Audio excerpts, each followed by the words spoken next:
Hey everyone, it's good to see you all. Today I'm going to be reviewing a perfume from a brand which I really like. It's called Imaginary Authors and the perfume is Yesterday Haze.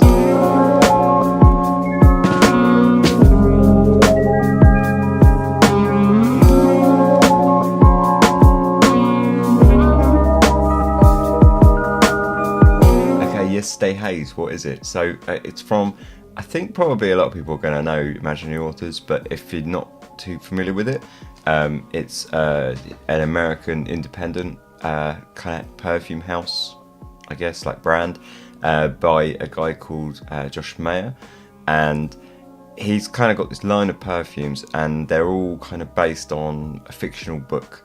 He uses the idea of a book to sort of convey his kind of concept for each perfume. So Yesterday Haze, for example, I'm going to read it out because it's wonderfully pretentious and I love it. Yesterday Haze, the subtly sinister follow-up to Leonora Bloomberg's acclaimed debut, Violet Disguise, tells the story of a farmer's wife who, after maintaining a decades-long affair with a crop duster pilot, decides to come clean to her husband, who also happens to be her lover's employer. The memory of him is a rifle in my mouth, Bloomberg wrote, and the scent of fig its trigger. Set in California's tranquil and dusty San Joaquin Valley, the elaborate tale unfolds like a dream, delicately shifting perceptions like the colours of a dimming dusk. San Joaquin Valley, I think that's how you pronounce it anyway. Yeah, that's Yesterday's Haze. So that's kind of how he presents the concept for each of his perfumes, and each of his perfumes have a kind of fictional fantasy note in there as well, it seems. So for example, on this one, the notes are fig, they're written on the back, but fig, iris, cream, tonka, tree bark, walnut bitters and orchid dust. So, you know, orchid dust and walnut bitters arguably is a bit of a strange one. But there's others as well. So like in Cape Heartache, for example, it's mountain fog and old growth. City on Fire has like burnt matches. And the Soft Lawn, which is like, it just got some fantastic notes, is tennis balls and clay court. So, you know, it's got these weird kind of fantasy notes in there.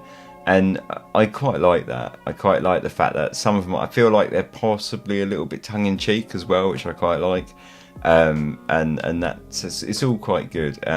It's a great brand. I'm a bit of a sucker for the branding of this company, to be honest, because it's like just wonderfully kind of over the top and pretentious. At the same time, feels quite reserved and a bit tongue-in-cheek. I quite like it. I quite like it. Yeah, I think it's pretty good. But I mean, realistically, it's about the juice, right, and what it smells like. So what does this smell like?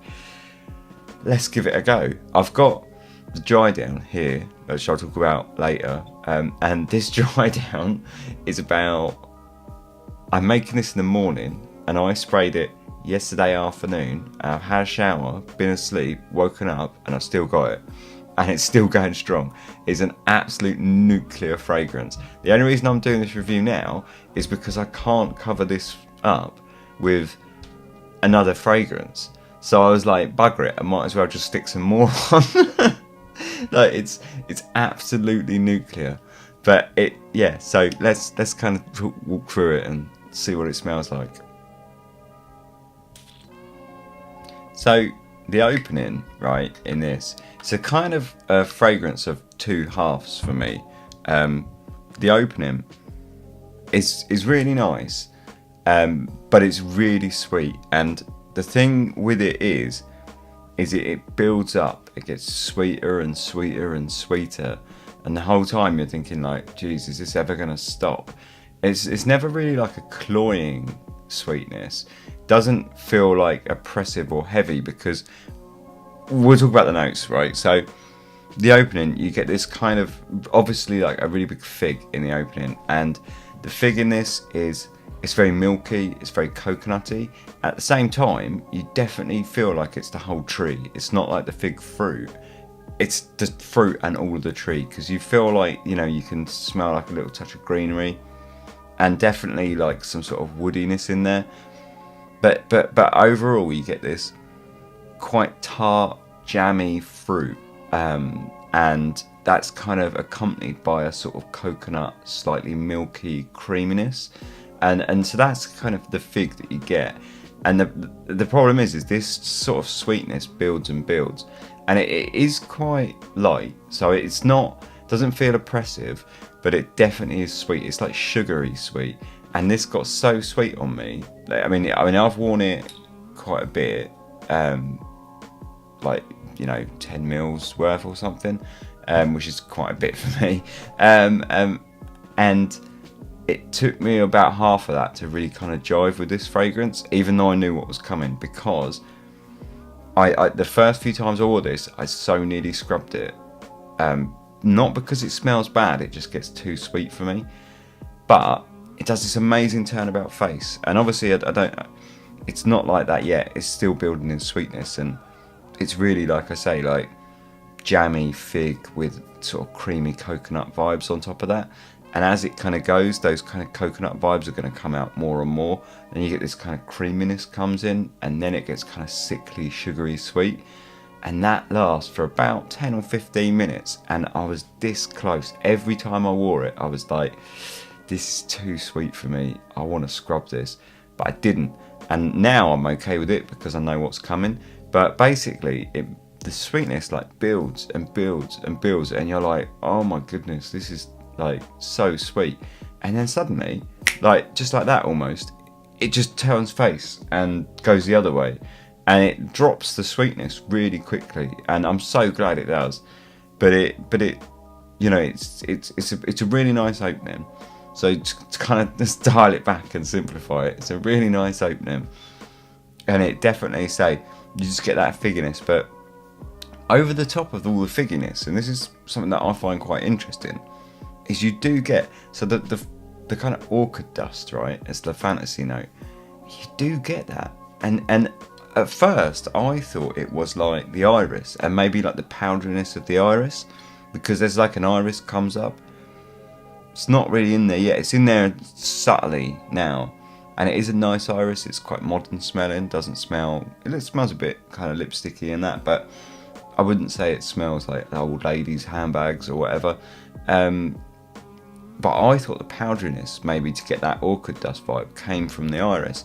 But the iris comes back and settles in, and it's still there. So I don't think it is. I've no idea how he's made it. But it does have this kind of layer of dust over everything.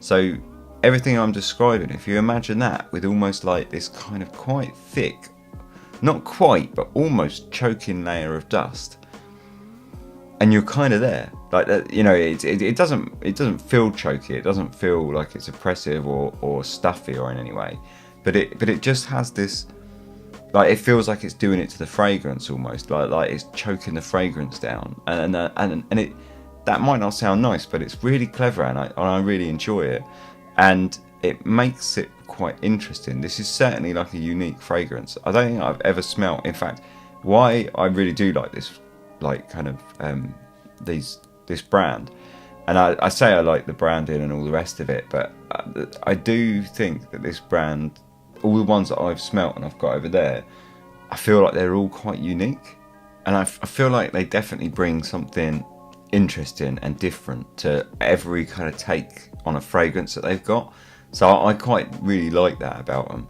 So yeah, now the sweetness is kind of, it's building up, and it feels very, very sweet. I say it's very sugary sweet, very light. It's quite rich, and so the fruit remains real, like kind of thick and jammy in there. So it definitely smells like a kind of, if you opened like a jam or preserve, and that kind of sort of thick, sort of viscous jamminess, like it's definitely got that impression. And that feels quite heavy, right? But because of the fig with that kind of coconutty kind of vibe, that lifts it up, and it does pull it out. So it's always feeling quite light. It never gets kind of oppressive. With all this sweetness, you would think it would get cloying and oppressive and heavy, right? But it doesn't. It sort of stays up. It's not as heavy as I'm making it sound, possibly, and it's definitely the fig like can lift it right out and sort of bring it up and kind of get its head above the water, and it keeps it real light and airy, and it's really nice. So now it's getting a little light spice to it, and I think this is I would say this is the walnut bitters, because again, that's kind of a fantasy note, but it's this kind of slightly woody, slightly spicy, and it almost feels, it makes the jam smell like the kind of jammy fruit smell slightly boozy in a kind of cocktail sort of way, and that really shows up later. But in now it's like just very subtly giving it this kind of like booziness to it. So what you've got is this kind of coconut, and then like a quite creamy sort of sweet coconut with a very jammy fruit, and then a little bit of woods, the kind of dust over the top of all of that, and then this kind of like slight boozy feel to it, and it definitely is leaning into that. I mean, it's like the Yesterday Haze and the kind of orange kind of artwork on it and stuff, and it really is like leaning towards like summer evenings, like having a drink out in the sun. You know, if the fig tree is anything in this, it's dry as a bone. You know, it's like sun-dried fig tree. I feel like it really captures that quite well, actually. You got this like soft sort of iris in there as well that just kind of spears through the middle of it all, and kind of helps to ground it a little in a way and make it smell like something more familiar. Because otherwise it's quite unique, and you I think without it, it would almost be like this quite chaotic kind of very sort of, I don't want to say it because it's going to sound pretentious, but like kind of like post-punky kind of fragrance, which is quite, you know, like post-modern. But the iris just kind of helps to kind of dial it back and make it relatable, and then it's kind of okay. But it's really nice. It's really, really beautiful, and I say it builds in sweetness, and it's getting very sweet now, and it's quite sugary, but it's going to drop that, and it's probably not going to drop it in time. So talk about the dry down.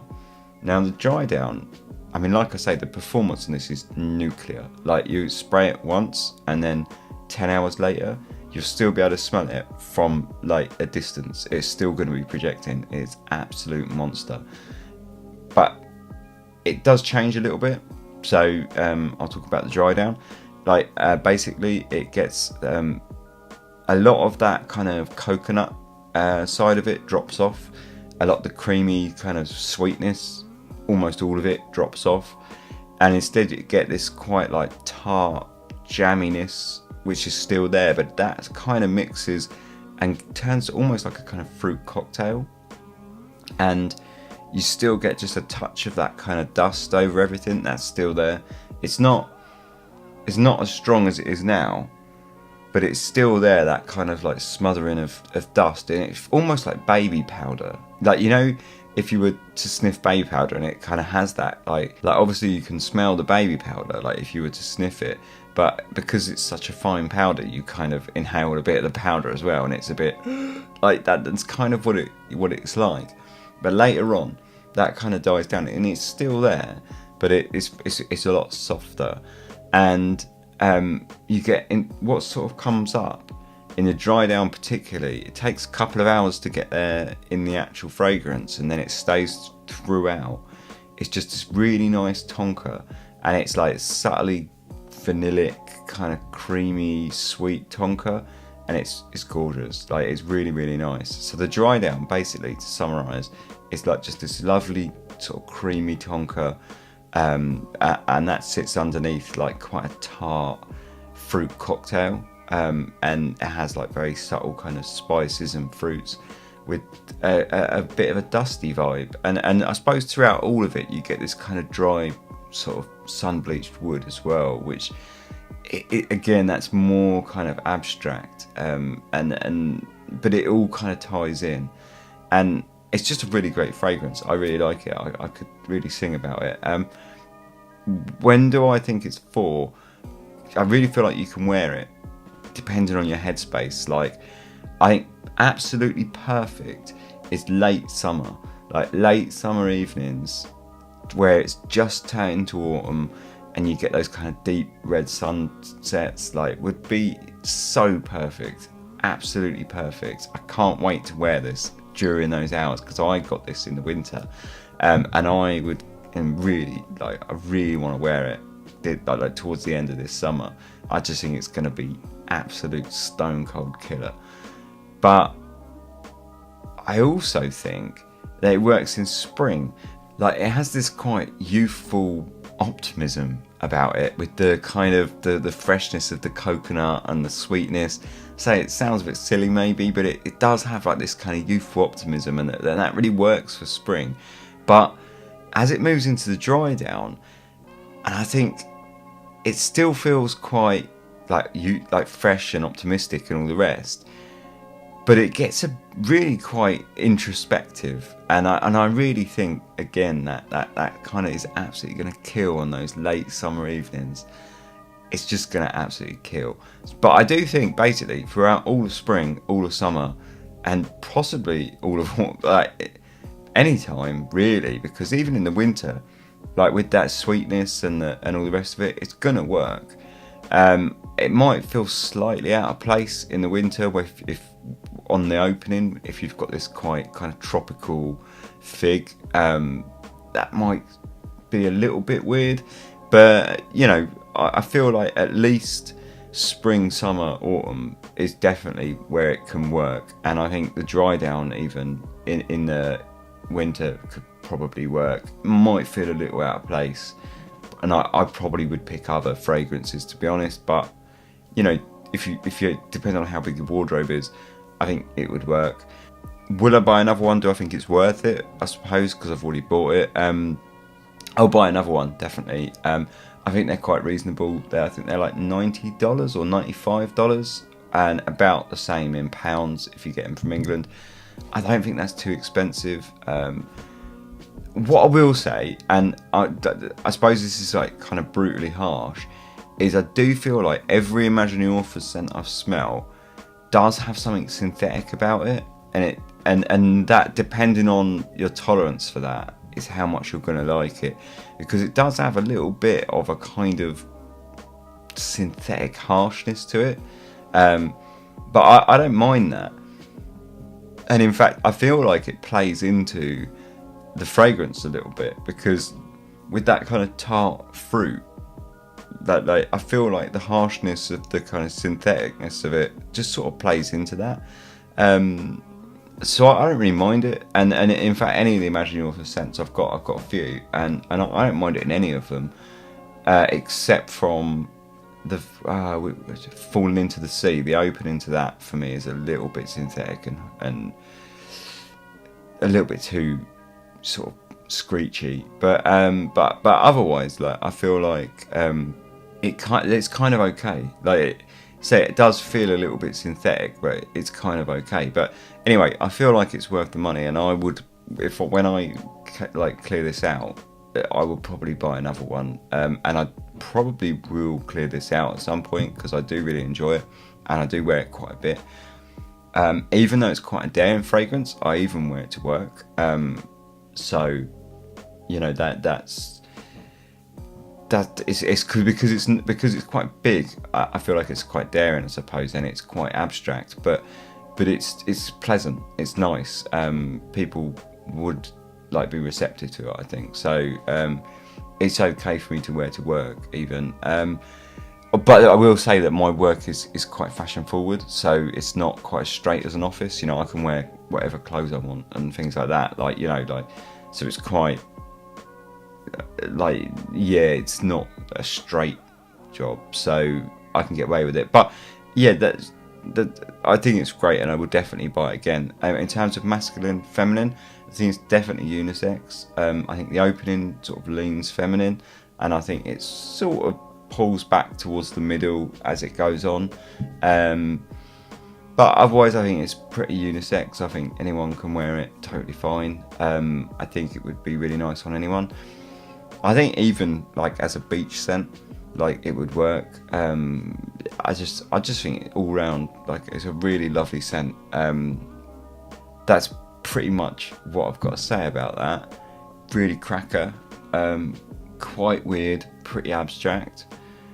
I think if you're looking for something spring, summer that is quite unique, definitely worth a shot. Do I think it's a safe blind buy? I dodgy to recommend that. I blind bought. Yeah, this was blind for me, but I'd already had a few imaginary authors sent, so I was kind of confident to do it. The fig can be perhaps a little bit divisive because I know some people don't really like fig smells, but I think it's pretty good. I think it's the synthetic thing might put some people off. Perhaps get a sample. There are samples available, so perhaps get a sample of it first because it is quite a strange fragrance. It's fairly unique, but I think if that's what you're looking for, something for spring, summer that is going to be unique and kind of abstract, definitely worth a look, definitely worth your time, and probably definitely worth a few dollars to get a sample, to be honest. Imaginary Authors, Yesterday Haze, that's pretty much my thoughts. Thanks for watching. I hope you enjoyed it. If you've got any thoughts on it, and if you smelt it, let me know. And any imaginary authors, because I quite like the whole brand, but I haven't smelt all of them. I smelt like a handful. So if you've got any experience with imaginary authors, chuck it in, let me know, because I'm always looking for my next blind buy to stupidly spend money on. Chuck it in the comments. Like, subscribe, all that stuff. Nice one. Thanks for watching. Cheers.